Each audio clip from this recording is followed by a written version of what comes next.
A gente tem conversado aqui nessas manhãs sobre esses efeitos da obra de Cristo em nós, no nosso coração. E tem sido um privilégio. A gente começou essa caminhada com a profecia, uma profecia de Isaías, que tratava dessa chegada do Cristo. Em seguida, a gente caminhou no nascimento de Jesus. E tudo aquilo que a manjedoura de Cristo nos ensina.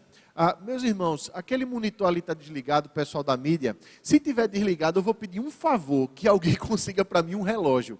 Porque pastor fala muito. E se me deixar aqui, a gente sai daqui para jantar, viu? Então, se alguém tiver, pode ser um celular, pode ser um relógio, um cronômetro, qualquer coisa. Essa Duda é desenrolada demais. Obrigado, minha irmã. Prometo que eu devolvo, viu? Apesar do seu relógio ser muito bonito.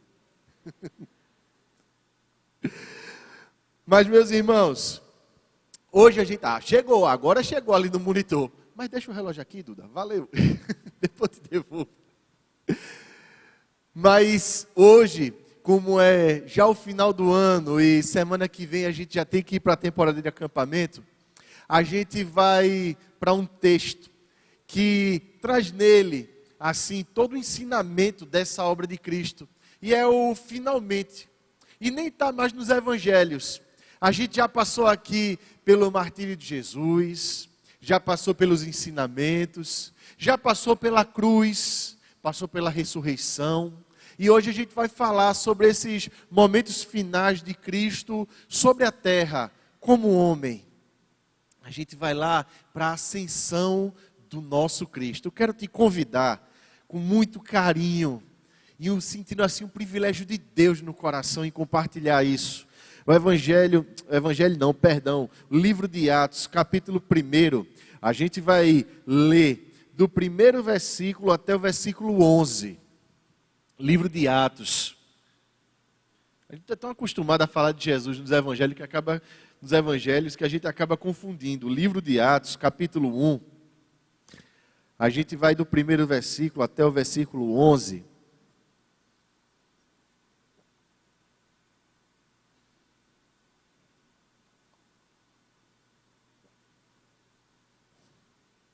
Diz assim a palavra de Deus: escrevi o primeiro livro, ó Teófilo, relatando todas as coisas que Jesus começou a fazer e a ensinar, até o dia em que, depois de haver dado mandamento por intermédio do Espírito Santo aos apóstolos que escolhera, foi elevado às alturas. Por favor, se você puder, grife essa palavra aí na sua Bíblia, elevado.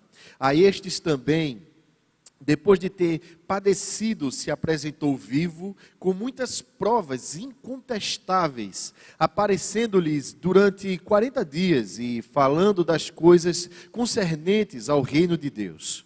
E comendo com eles, determinou-lhes que não se ausentassem de Jerusalém, mas que esperassem a promessa do Pai, a qual disse ele, de mim ouvistes.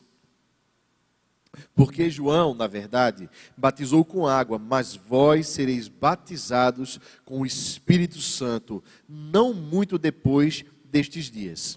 Então, os que estavam reunidos lhe perguntaram: Senhor, será este o tempo em que restaurares o reino a Israel?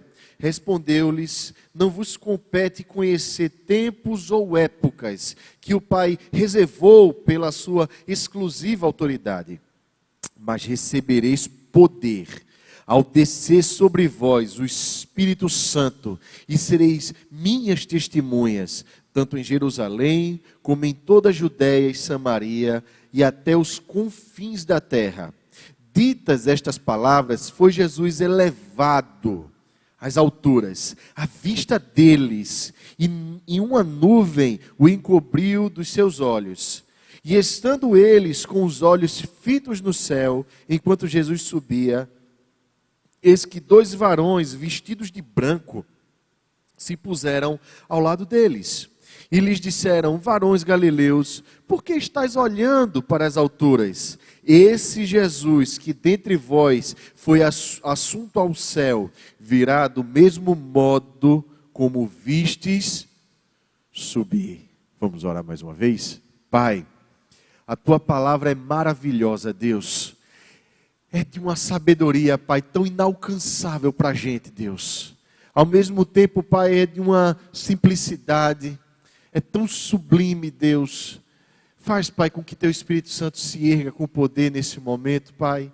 Não por mérito de ninguém aqui, não por mérito, Pai, de nada nesse mundo, mas pelos méritos do Teu Espírito Santo, pelos méritos do Teu Filho Jesus, que coloca esse Espírito no coração de cada um de nós. Por favor, Espírito Santo, nos conduz a toda a verdade eterna nessa manhã, Deus. E que a gente tenha essa experiência real contigo, de ouvir a Tua voz e saber e ter certeza que é o Senhor que tem falado com a gente. No nome de Jesus. Amém, meus irmãos. E amém. Esse livro, ele não é um livro de contos. Antes, ele é um livro de história, com H maiúsculo, dessa história que Lucas conta como sendo verdade viva que existiu no mundo, dessa história que acontece, e Lucas pesquisou muito para que isso tudo viesse a uma folha, viesse a ser escrito. Lucas, ele entrevista muitas pessoas que estiveram lá, que viram, que conversaram, que tocaram Jesus depois da ressurreição.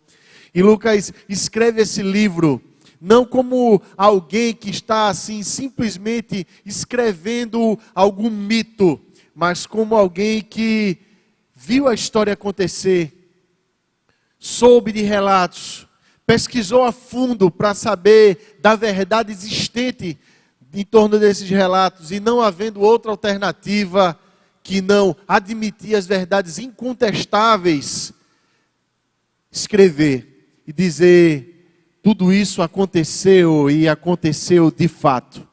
E eu quero te convidar agora a montar na sua mente esse cenário de um homem que não tinha aparência absoluta de um ser divino.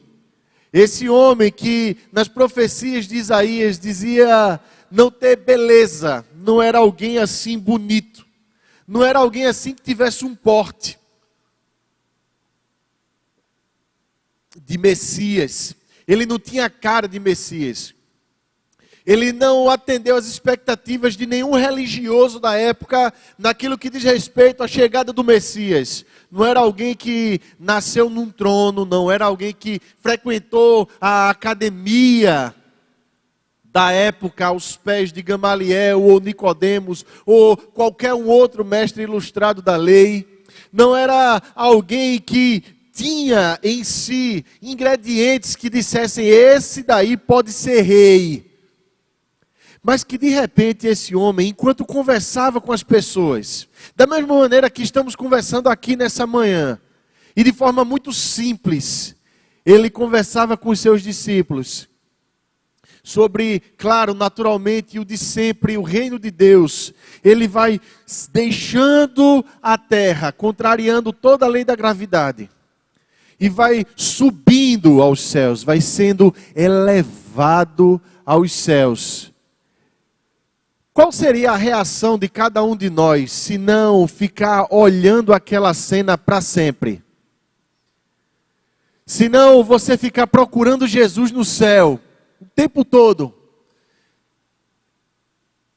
Alguém já viu alguma cena parecida com essa? É certo que diante disso que a gente diz ser sobrenatural, realmente a gente fica pasmado. Só que Jesus Cristo, ele tinha feito aquilo que ele disse que iria fazer. Ele tinha reconectado a terra ao céu. E era natural, portanto, que aquilo que o céu expressava se refletisse aqui na terra. Portanto, Jesus é elevado aos céus. O fato de Cristo ter sido elevado aos céus não diz respeito simplesmente a um fenômeno que contrariava a gravidade. não era simplesmente alguém que estava voltando para o seu lugar de origem, ou se quiser falar assim, numa expressão mais ufológica, digamos assim, alguém que estava sendo abduzido, absolutamente. Antes, o que estava acontecendo com Jesus era exatamente a sua elevação, sua coroação. A obra estava completa aqui. Aquilo que Jesus Cristo tinha que fazer, Ele o fez. E Ele o fez até o fim. Então, essa elevação de Jesus não é simplesmente aquilo que era um evento sobrenatural que se expressava na terra. O que estava acontecendo com Jesus Cristo era a elevação dele, a qualidade de Deus. E todo mundo estava vendo ele como Deus agora. Como alguém que não simplesmente veio ao mundo para falar e para ser martirizado. Porque muitos mártires houveram de muitas causas diferentes. Quantas pessoas morreram por suas causas em particular? Aqui no Brasil a gente teve Tiradentes, por exemplo, e teve Martin Luther King, e teve muitos outros. No entanto, Jesus Cristo não era simplesmente um ideólogo. Antes, ele é a pessoa de Deus. E uma vez que ele é essa pessoa divina, e ele completa a sua obra, agora o mundo assiste esse Cristo voltando para o lado direito do Pai. E uma vez que ele está lá do lado direito do Pai, ele comunica agora para nós muitas coisas que precisam ser lembradas nessa época do ano. E por que isso é tão importante exatamente nessa época do ano? Meus irmãos, a gente está chegando no finalzinho do ano. E a gente chega agora, nesse final de ano, já com planos, o que é muito natural, para o ano que vem. Já com pensamentos para daqui a 2 dias. Já com uma série de metas, ou talvez mesmo no coração, uma série de amarguras ou ilusões. Por quê? Porque a gente diz assim, o ano que vem vai ser igual a esse ano, entediante, cheio de mesmice, chato, enfadonho. Vai ser a mesma coisa. Ou então, próximo ano vai ser bem diferente. Próximo ano eu vou estar entrando na universidade, eu vou estar fazendo Enem. Próximo ano eu vou me formar. O próximo ano, quem sabe eu consigo essa promoção. Próximo ano eu vou querer mudar de vida. Próximo ano eu vou largar esse emprego, eu vou aparecer aí com a minha autonomia, vou botar minha empresa e vou revolucionar a minha vida. Próximo ano eu vou querer que realmente as coisas mudem para mim. Eu vou largar essa pessoa, eu vou fazer isso, eu vou fazer aquilo. Próximo ano. Daqui a 2 dias. Próximo ano talvez eu vá conhecer aquela menina ou aquele menino, aquela pessoa que vai ser a pessoa da minha vida. Próximo ano. Próximo ano talvez eu vá noivar. E depois eu vou, quem sabe aí, casar. Daqui a 2 dias. A gente fica contando os minutos. E depois contando os segundos. Para isso tudo. No entanto, à medida que o ano vai passando, assim como todos os outros anos, a gente vai experimentando todas as frustrações, os abatimentos, os cansaços. A gente vai experimentando as expectativas dos desafios e com ele todas as ansiedades do nosso coração. A vida da gente vai ficando pesada, vai se arrastando. A gente vai no meio do ano pensando assim, e quando é que vai ser o próximo feriadão mesmo? Agora também é um período para a gente começar a olhar. Vai ter feriadão aqui, aqui, aqui, aqui, aqui. Vou tirar férias tal dia. Vai ter uma licença prêmio. Eu vou conseguir tirar aquele tempo assim. Por quê? Porque a gente já vem cansado. E a gente fica procurando em todos os lugares qual é a vantagem que eu vou levar no próximo ano. Por quê?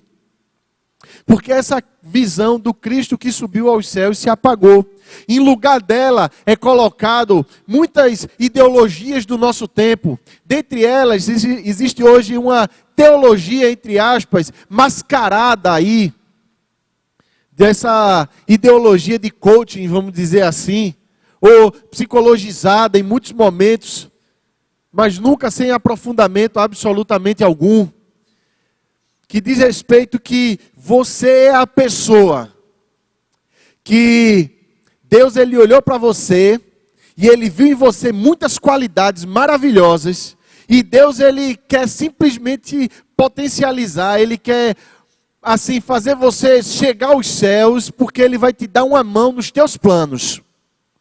Agora os planos são seus. Você trace suas metas. Você determine os seus focos para a sua vida. Você visualize os seus projetos. Persiga com todo afinco e com toda a garra. E aí você sim vai conquistar. E esse ano enfadonho que passou, de frustrações, de pesos, de desilusões, esse ano que passou de depressões, de muitas decepções com muitas pessoas, esse ano vai ficar para trás e agora, ano que vem, vai ser diferente. Por quê? Porque você é a pessoa. Aí a gente tira o Cristo entronizado e coloca a gente à destra de Deus, advogando a nossa própria causa, dizendo assim: Deus, agora o Senhor tem que me ajudar nesse ano que vem, viu?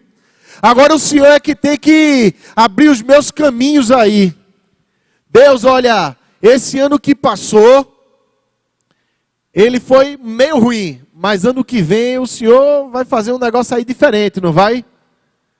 De modo que a gente vai carregando o peso do nosso próprio destino nas costas, traçando as nossas próprias metas, perseguindo o nosso próprio alvo, determinando o nosso próprio caminho.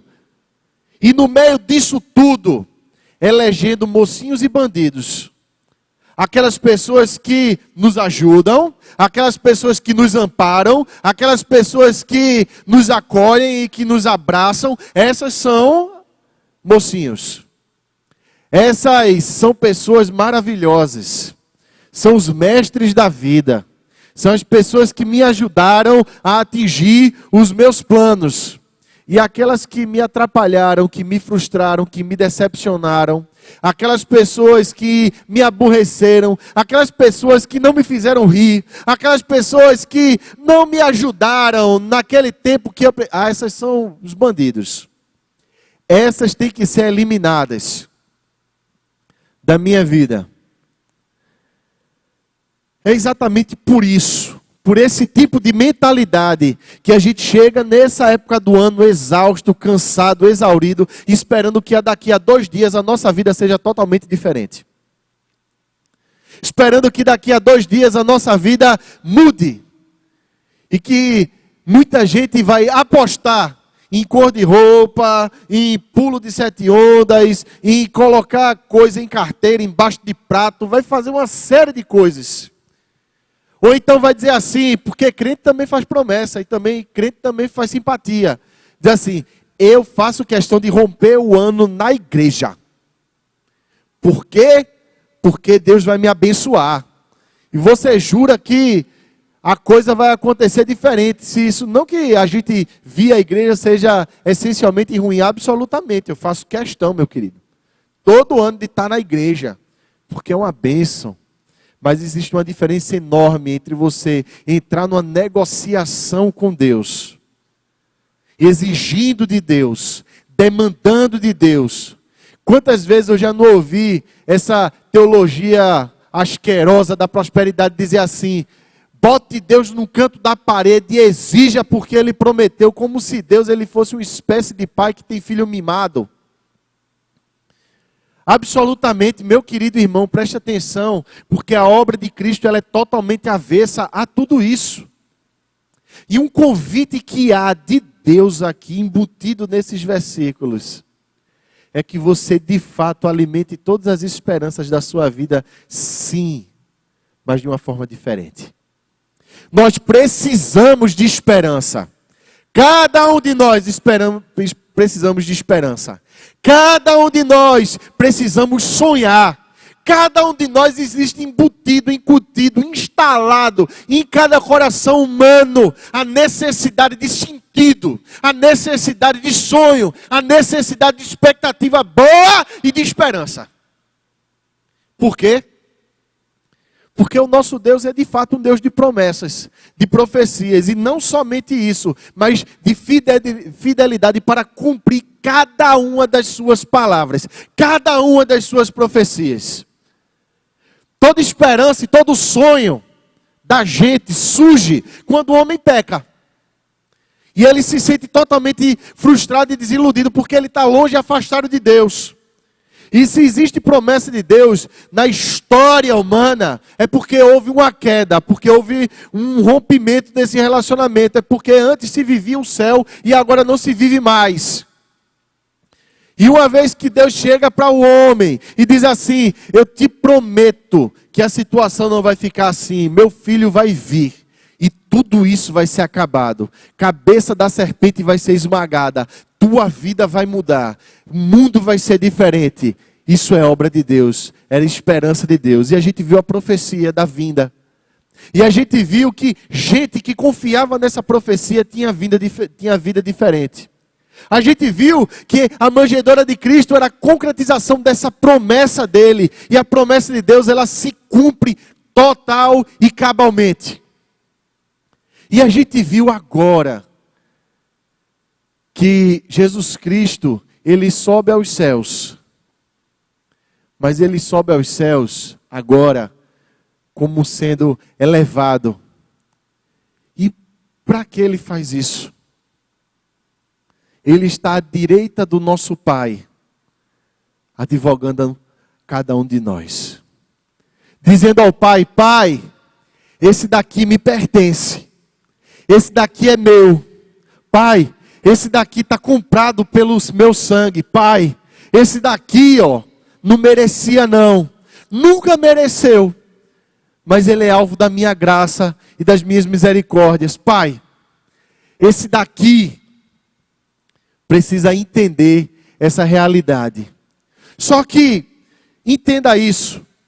Nada disso faria sentido se a gente não soubesse dessa verdade. Porque para a gente o céu é um lugar distante. Para a gente a realidade do céu é a realidade de alguém que está fincado na terra, olhando para cima e dizendo assim: certo, e Jesus foi para onde agora? Cadê? Ok, Jesus andou aqui e foi ótimo, e foi excelente, e foi maravilhoso. Jesus andou aqui e deixou uma série de ensinamentos. Que beleza! Porque uma série de outros religiosos fizeram isso. Buda fez isso. Maomé também fez. Muitos gurus andaram na terra e fizeram isso. Mas nenhum, absolutamente nenhum deles, arrogou para si o nome de Deus. E absolutamente nenhum deles prometeu que o Espírito Santo ficaria aqui com a gente. De modo que as pessoas olham para o céu e de repente 2 anjos. Como no dia do nascimento de Jesus, anjos aparecem. E toda vez que um anjo aparece é porque tem uma mensagem muito importante. Ele diz assim: olha só, você está olhando para cima, mas você está esquecendo do resto da história. Tempo. Do tempo que passa, dos acontecimentos que se sucedem, da vida que acontece e que explode. Você está esquecendo que o tempo não parou porque Jesus subiu aos céus. Mas esse Jesus vai voltar. Jesus prometeu em Isaías. Deus prometeu em Isaías. Deus cumpre nos evangelhos. Jesus concretiza a sua obra aqui em Atos. E a gente vai ver ele voltar. Amém? Ixi, que amém fraco. Talvez se eu dissesse assim: Deus vai te deixar rico, você ia dizer aleluia. Você vai ver o seu Jesus voltar, amém? Aleluia. Por que eu estou querendo expressar isso? Isso é tão verdade para a gente. A gente espera tanto que daqui a 2 dias a vida da gente mude. A gente espera tanto que daqui a 2 dias a realidade se transforme totalmente. E a passagem do tempo para a gente é uma coisa muito importante. Marcos do calendário para a gente são coisas assim, para a gente rememorar, para a gente fazer promessas. Mas, meu querido, toda promessa que você precisa para a sua vida é sobre a volta de Cristo, porque a volta de Cristo implica numa coisa muito maior do que qualquer uma das coisas que a gente pensa ou imagina. E a gente vai descobrindo que quando a gente está com a cabeça na volta de Cristo, sabe o que é que a gente percebe? Que os nossos sonhos são muito pequenos. Que as nossas expectativas são muito fraquinhas. Que a gente espera muito pouco para a gente ser feliz. E que a nossa felicidade, ela não vale nada. Deixa eu perguntar uma coisa para você agora, meu querido. A sua vida se resumiu a isso, foi? A sua vida é só isso? Ganhar um salário bom? A sua vida é só isso? Ganhar um diploma? A sua vida é só isso? Eu quero chegar na minha casa, deitar no meu sofá e assistir um programa de televisão para eu sossegar minha alma. A sua vida é só isso, é? Ah, eu vou namorar esse ano. A sua vida é só isso? É só isso a sua felicidade, é? É isso que você quer para você? Tem certeza que é isso que você quer para você? Ah, eu quero mais nada da minha vida não, meus filhos estão criados. Eu quero só curtir. É só isso a sua vida? Sonha com mais nada. Vive para mais nada. Todos esses sonhos, eles vão passar. As feições desses sonhos, elas são evanescentes, elas passam, são efêmeras. Tudo isso, meu irmão, vai acabar. E é só isso. A sua vida é só isso. Deixa eu dizer para você assim, que se a sua felicidade depende disso, você vai se frustrar. E é exatamente por isso que Paulo falava, aí se a gente não acredita nessa obra de Cristo, nós somos os mais infelizes de todos os homens. Sim, claro. Por quê? Porque tudo isso passa. E você vai se ver novamente correndo atrás de um outro sonho, de uma outra coisa. E vai passar também. Quando você vê, você ficou velho. Sua vida passou. Você não mudou os seus planos. E você está atrelado e preso nesse mundo. Olhando para cima e dizendo assim, foi embora e acabou-se.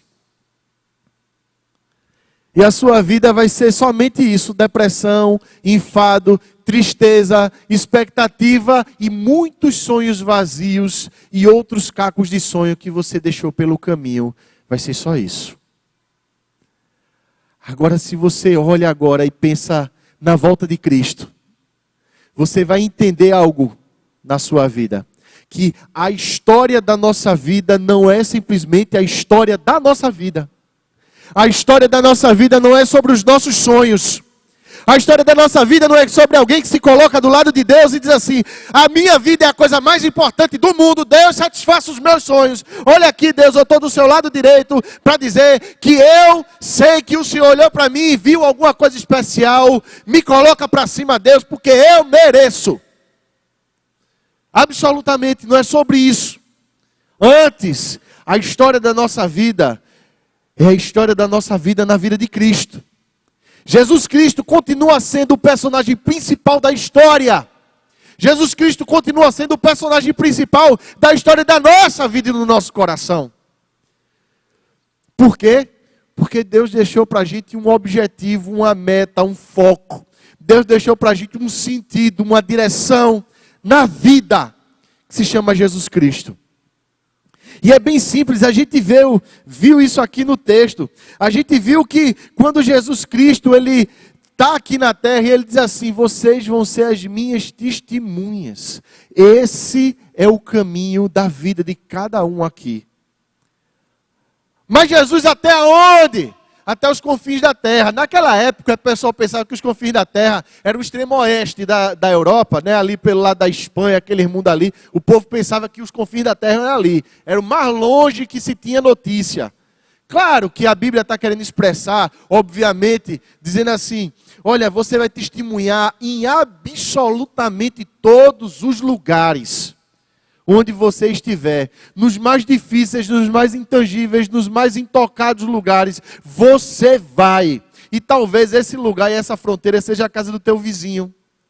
Talvez esse lugar e essa fronteira seja o coração da pessoa mais fechada que trabalha com você ou que estuda com você. Talvez esse lugar e essa fronteira seja de fato o coração da pessoa que vive na mesma casa que você vive.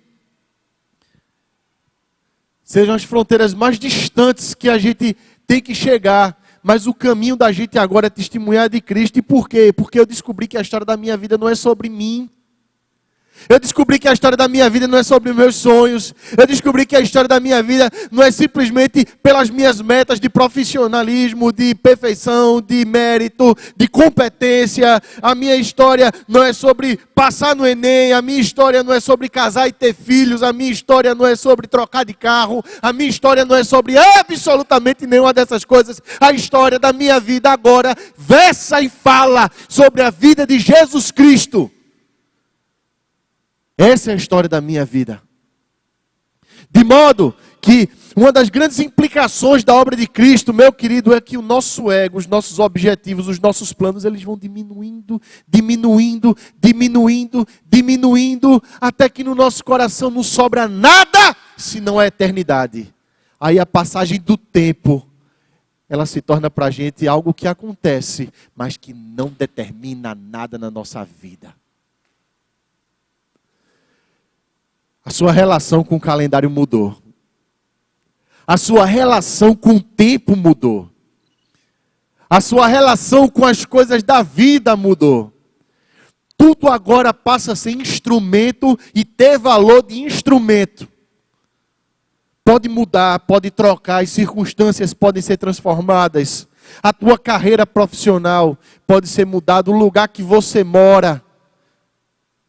O recurso financeiro que você tem, tudo pode ser mexido, mas agora sua cabeça não está mais aqui, sua cabeça está na eternidade. De modo que agora você consegue sim dizer assim, o tempo é meu, porque o tempo é do meu Pai, é de Deus. Você entendeu agora de uma vez por todas que o que rege a sua vida não é o seu estado de ânimo. Se eu estou cansado ou se eu estou descansado. Se eu estou bem ou se eu não estou bem. Você entendeu que agora o que rege a sua vida não é simplesmente a paciência que você tem, não. O que rege a sua vida agora é a perenidade da eternidade. É você entender que o ânimo do Espírito ele não muda.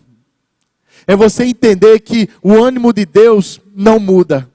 É você entender que a força de Deus também não muda. É você entender que ao mesmo tempo os recursos de Deus não mudam. É você compreender agora que todas as coisas estão sob o domínio desse Jesus Cristo que está do lado do seu Pai no céu, orquestrando toda uma história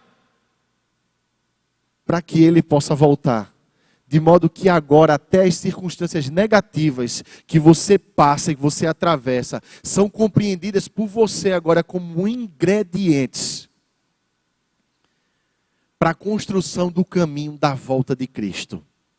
E que enquanto você passa por cada dissabor, por cada prova, por cada amargura na vida, por cada perda, você vai experimentar o consolo do Espírito, a renovação do Espírito Santo, o fortalecimento dessa eternidade perene que te tange e te toca. E uma vez que esse negócio vai tomando conta desse teu coração, você vai testemunhando isso. Onde quer que você vai, você passa a ser uma presença fiel de Deus ali. As pessoas elas vão se chocando com isso. As pessoas elas vêm sendo tocadas pelo teu testemunho. Muitas vezes você não vai precisar falar nada, meu querido. Você não vai precisar dizer nada a ninguém. Você só vai precisar ser você ali, passando por aquilo. Mas você vai experimentando essa presença maravilhosa desse Jesus Cristo poderoso que venceu a morte e o inferno e está à destra de Deus. E Ele está aqui no seu coração através do Espírito Santo, fazendo você suportar cada uma dessas coisas.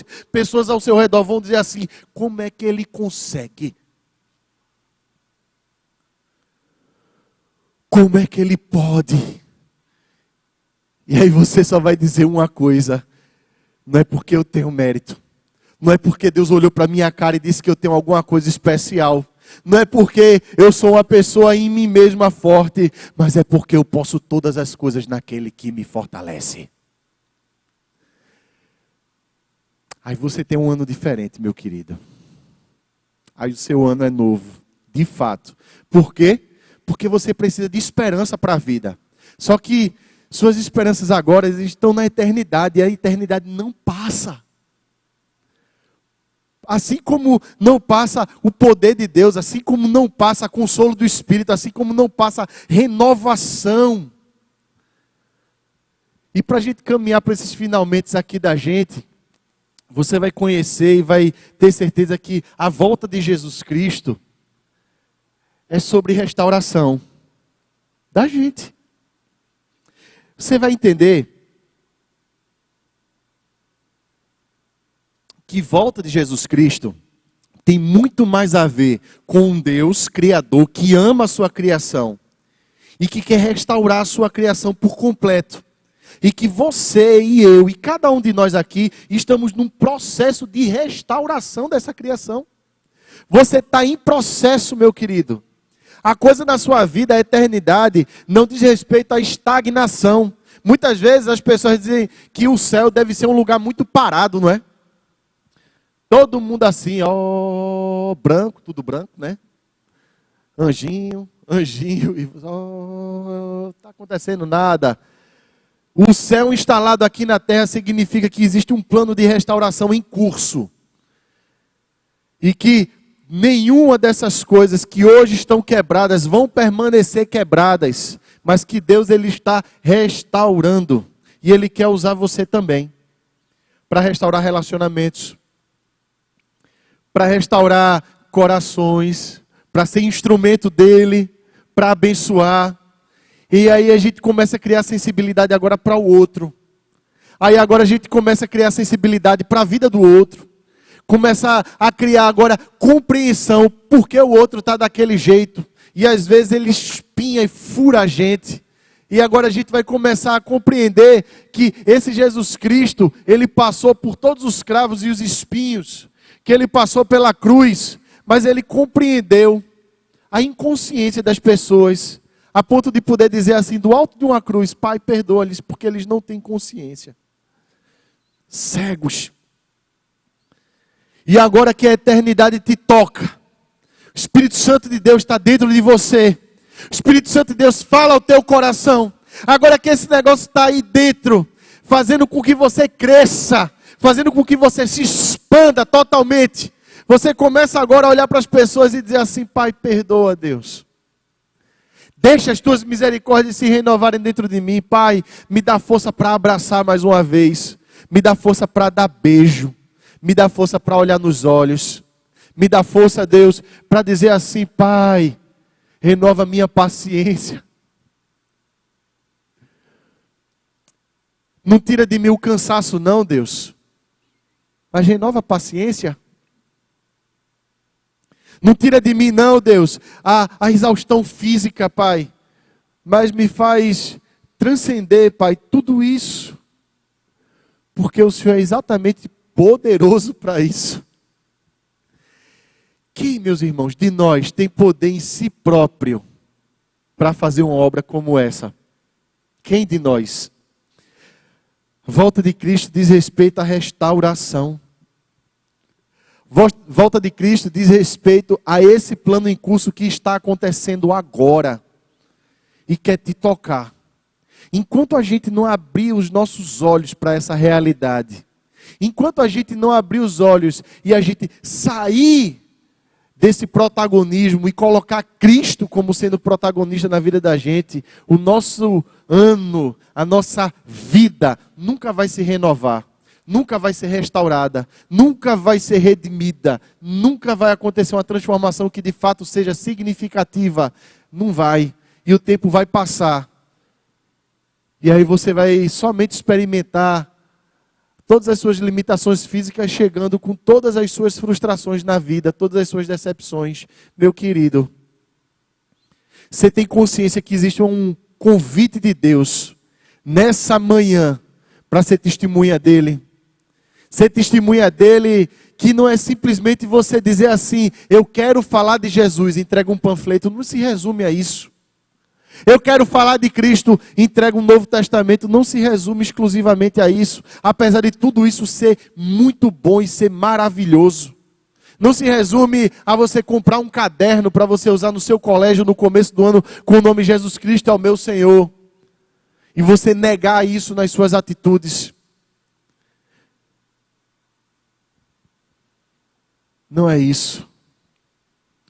O que esse mundo cético acha simplesmente inacreditável é exatamente isso. Isso quem falou foi um autor.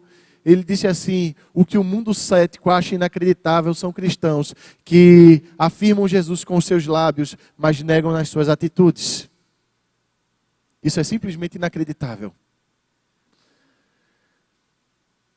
Ser testemunha de Cristo é viver a verdade da volta de Cristo a cada dia. Isso é muito mais do que frequentar a igreja. Isso é entender que a nossa vida está caminhando para uma restauração. Está caminhando para uma regeneração. Está caminhando para uma renovação. Meu querido, todo dia seu pode ser um dia diferente. Porque todo dia seu é um dia que Deus vai comunicar verdades eternas a você. Isso é novidade de vida. E aí a gente canta um cântico novo. Esse é o caminho do nosso Deus.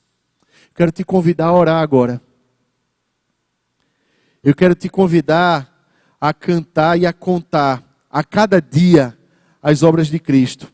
E essa oração da gente não é simplesmente por um ano bom. Porque ano bom, para muita gente é relativo. Tem momento bom e tem momento ruim, claro. Mas eu quero te pedir que ore comigo, pedindo a Deus uma vida renovada nele. E que esse ano seja um ano de regeneração do coração para ele. Vamos orar? Deus, esse é o pedido do nosso coração. Que não seja simplesmente, Pai, assim, um ano de prosperidade. Que não seja simplesmente, Deus, um ano assim de muita risada. Que não seja, Deus, um ano assim de muitas realizações, simplesmente, Pai. Oh, Pai, não permite, Pai, que os nossos sonhos se resumam a isso. Não permite, Deus, que a gente esteja atrás de pequenas recompensas e migalhas de felicidade e que a vida da gente se torne, Pai, somente isso. Essa coisinha pequena, Pai. Mas alimenta, Pai, no nosso coração desejos pela eternidade, Deus. Desejo pela tua volta, Pai. Desejo pela restauração do nosso coração. Desejo, Pai, por testemunhar do Senhor onde quer que a gente vá. E de falar do Senhor, Pai, em todos os lugares, Pai. E nos confins da terra, Deus. E de comunicar o teu evangelho, Pai, nos lugares e as pessoas mais difíceis, Pai. A gente entender e compreender, Pai, que teu evangelho liberta, que teu evangelho cura, restaura, Pai. Entender, Pai, que o teu evangelho pode de fato transformar a nossa vida, nos leva a essa verdade. Espírito Santo de Deus, nos leva, por favor, a essa verdade. Espírito Santo de Deus, fala aos nossos corações, Pai, nesse ano que vai chegar. Não permite que as tentações, Pai, as ciladas, todas as arapucas do diabo, Deus, elas venham se abater sobre a gente, Deus, mas destrói toda a obra do inferno, Pai. E coloca, Pai, no nosso coração somente a simplicidade, a humildade, o despojamento do Teu Filho Jesus, Pai. Para que a gente seja parecido com Ele, Deus. Para a gente caminhar o caminho dEle, Pai.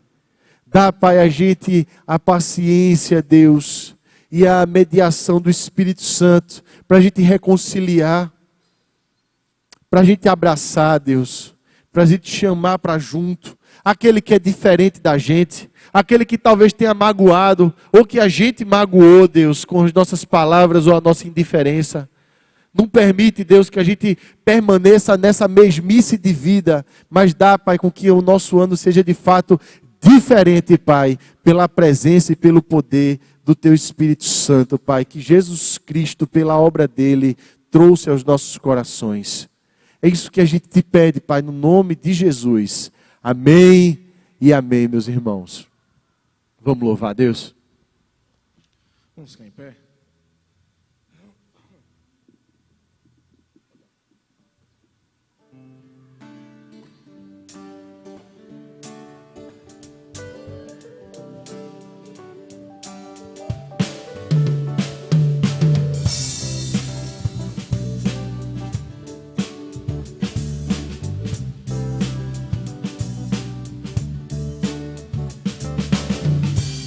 Eu te quero mais do que o ouro.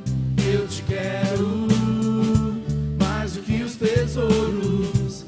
Eu te quero mais do que a minha vida, Senhor. E desejo mais do que mil bênçãos. Eu anseio é agradar teu coração. Outro bem não posso além de ti, Senhor.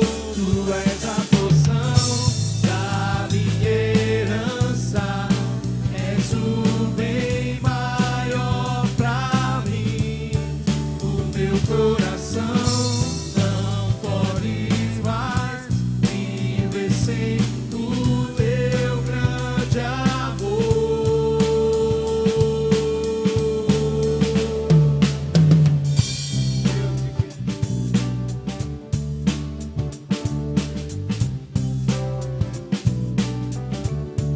Com os homens, eu te quero mais do que o ouro. Eu te quero mais do que os tesouros.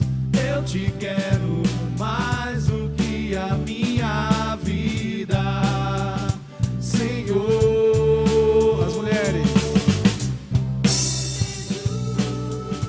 Mais do que mil bênçãos, eu anseio é agradar teu coração. Outro bem não posso além de ti. Todos juntos, Senhor. Senhor, tu és a porção da minha herança, és o bem maior pra mim. O meu coração não pode mais viver sem o teu grande amor. És a porção da minha herança, és o bem maior pra mim.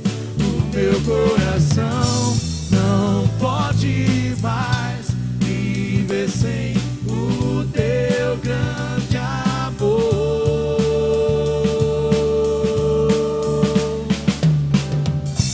Meu anseio és o Jesus. Meu anseio és o Jesus. Meu anseio és tu, Jesus. És tu, Jesus.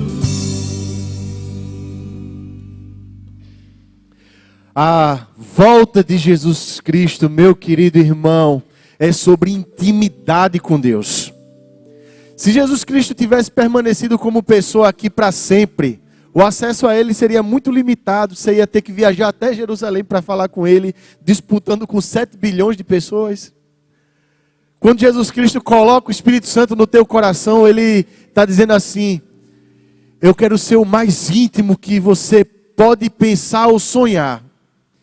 Todas as vezes nesse próximo ano que a situação apertar, que ficar difícil para você, você pode pensar que existe um Deus íntimo que quer te conversar com você sobre as tuas provações e sobre as tentações. E te dizer assim: vem aqui na intimidade, ora comigo, ora a mim, e eu vou te conduzir a toda a verdade. Portanto, se eu posso te dar um conselho bem prático, de amigo, nesse próximo ano quando a coisa complicar, não sai correndo desbandeirado, não se desespera, não ache que depende de você. Pare. Vá orar. Separe um tempo, se ajoelhe, batalhe com Deus em oração. O tempo é dele. A eternidade é dele. O poder é dele. Porque a volta é dele.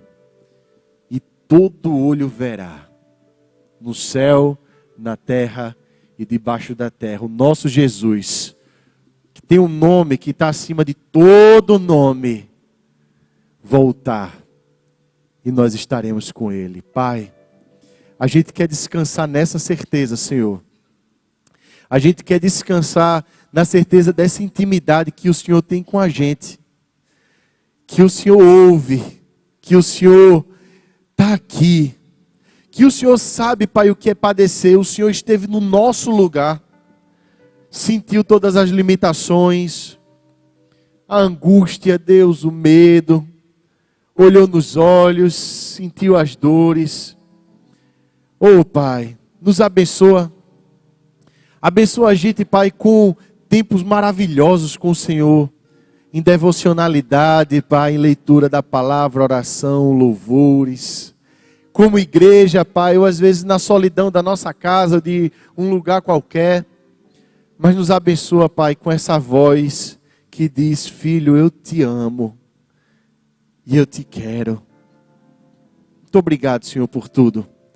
E que a graça do nosso Senhor e Salvador Jesus Cristo, que o amor de Deus, o nosso eterno, o nosso amado Pai, e a comunhão e as consolações do Espírito Santo, acompanhe o teu povo, Deus, hoje e para todo sempre. Amém e amém.